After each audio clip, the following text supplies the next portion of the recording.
في شغلة امبارح أنا شفتها كتير كتبوا لي بالتعليقات إنه شادن ديري بالك الحمام المغربي مضر وسيء ومش وقته من هذا الحكي.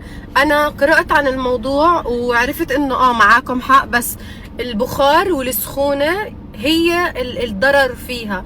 يعني إحنا يعني أنا رحت أعمل حمام مغربي بس مش إنه كامل مكمل، لأنه حكيت لها ما بدك حمام؟ يلا ننزل. قلت لها انا ما بدي انه اول اشي يكون في بخار، تاني اشي قلت لها انا ما بدي انه يكون في ساونا، لانه الحرارة الزيادة بتعمل مش في ناس كتبوا لي بتدوب البيبي. يلا شو بتدوب البيبي هاي؟ مش هيك القصة انه بيعمل اختناق لإلك، يعني بيعمل دوخة لإلك. مش منيحة الحرارة العالية اصلا، فكله بيأثر عليكي، فبيخليكي انه ما تكوني منيحة بهاي الفترة. كمان التلييف الزيادة او الحركة الزيادة اذا كانت على الظهر او البطن غلط، النوم على البطن غلط. طبعا هذا كله الاشي ما سويته، بس انه انا قلت اوكي خليني في، يعني بتعرفوا الحمام التركي كتير حلو وكتير نظيف وكتير بيلمع، بتصير بشرتك كتير بيضة. بس انه جو الحمام المغربي خلاني مرتاحة، ريحني شوي صراحة. حسيت انه انا عملت فريش. بس هاي هي الفكرة. تعالوا افرجيكم شو اشتريت للبنوت اليوم.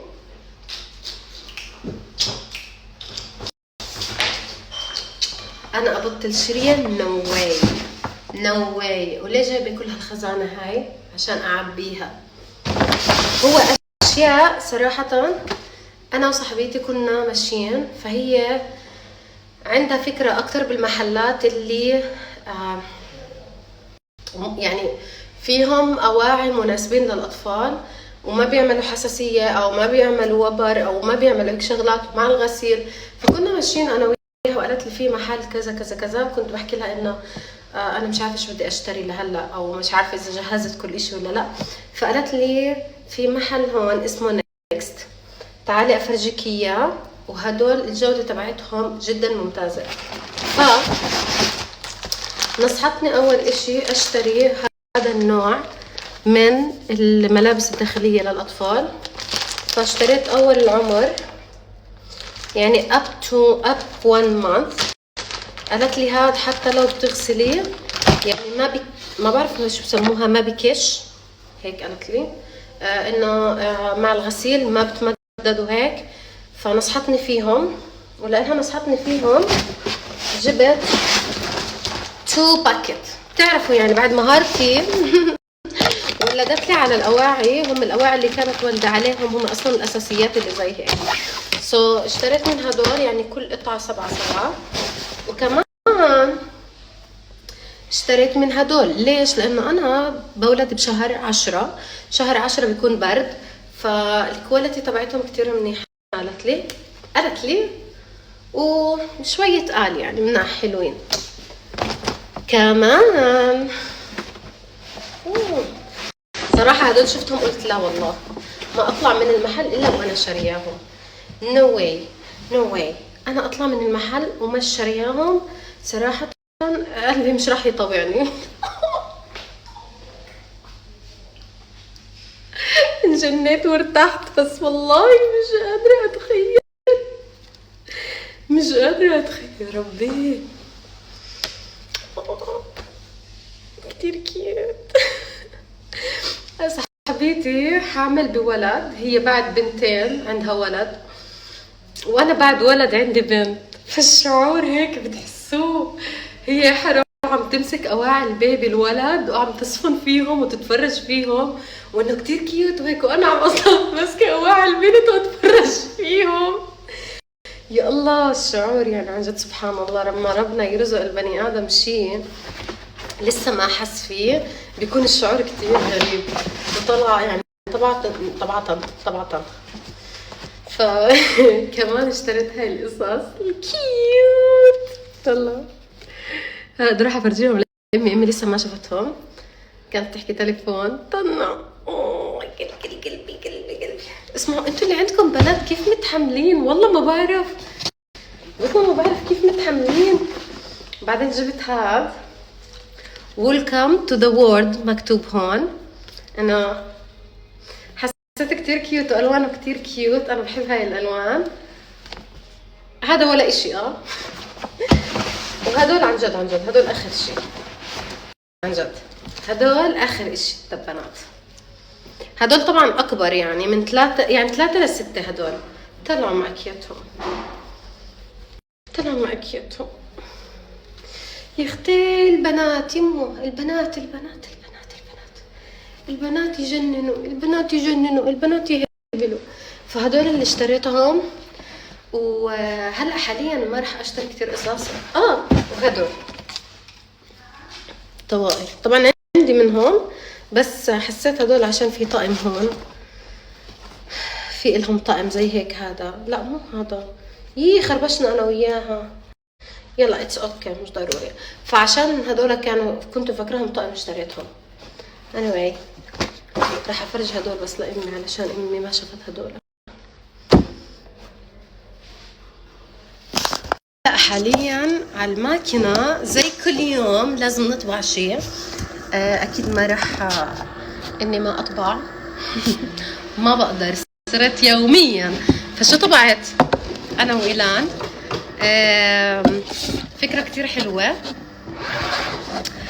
احرف اسم إيلان E L L A و N، الحرف الاخير.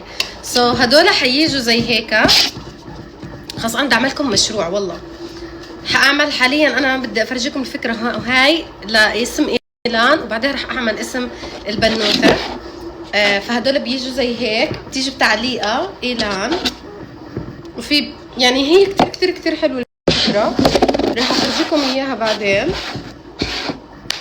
افضل اختراع بالحياه يعني. شوفوا رح احكي لكم عنها لانه كتير بيجيني اسئله عنها. صراحه هي اختراع كتير حلو، كتير يعني للناس اللي مبدعه، عن جد للناس اللي بتبدع كتير كتير كتير بيرفكت. الناس اللي حابه انها تعمل شغل، عندها افكار، يعني صراحه بيرفكت. بس اولها بدكم تدفعوا. ليش؟ لانه في هدول الفيلمنت، اسمهم فيلمنت اظن اشي زي هيك. فهدول لازم تشتروهم، واذا بدك تشتري الجوده اللي كتير المنيحه سعرها بيكون 80 درهم وفوق. ما بعرف بالعملات تبعتكم بس بالدرهم هيك. فحسب، في منها رخيص بس الجوده مش تمام، وفي منها اللي بيجي جودته كتير منيحه. يعني انا شاريه هناك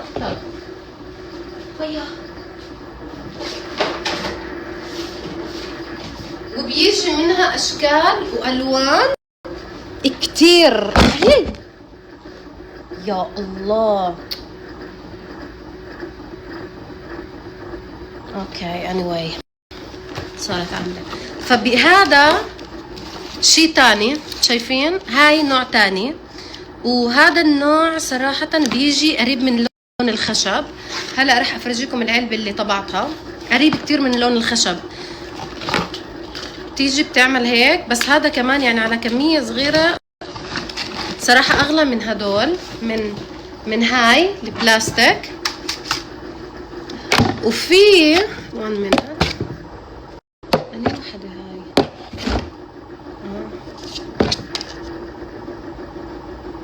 اوكي anyway. وفي ألوان تانية زي هيك.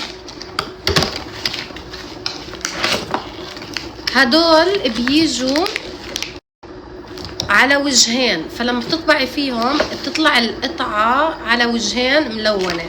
ففي كذا لون، يعني أكتر من لون، شايفين؟ أكتر من لون. عشان تكونوا عارفين فإنه هذا الإشي بده بادجت. في ناس تحكي لك أوكي الإشي مكلف.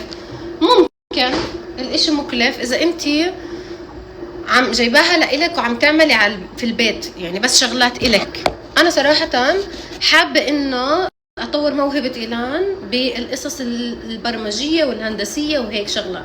فدايما بحاول قدر الامكان انه اوفر له الاشياء اللي بدل ما يلتهي بايباد والعاب وقرف وهبل ويوتيوب وابصر شو وراسه يروح على القصص اللي ملهاش اي داعي. لاني مليت صراحه. هلا عم بيقضي وقته عم بتطلع على قصص مثل هذا النوع، انه انا مثلا ماما بدي اسوي هاي اللعبه، ماما بدي اسوي هاي اللعبه مثلا، عرفتوا كيف؟ وبيوفر علي اني ما اشتري العاب من برا. هاي بنات، اني وبيوفر علي اني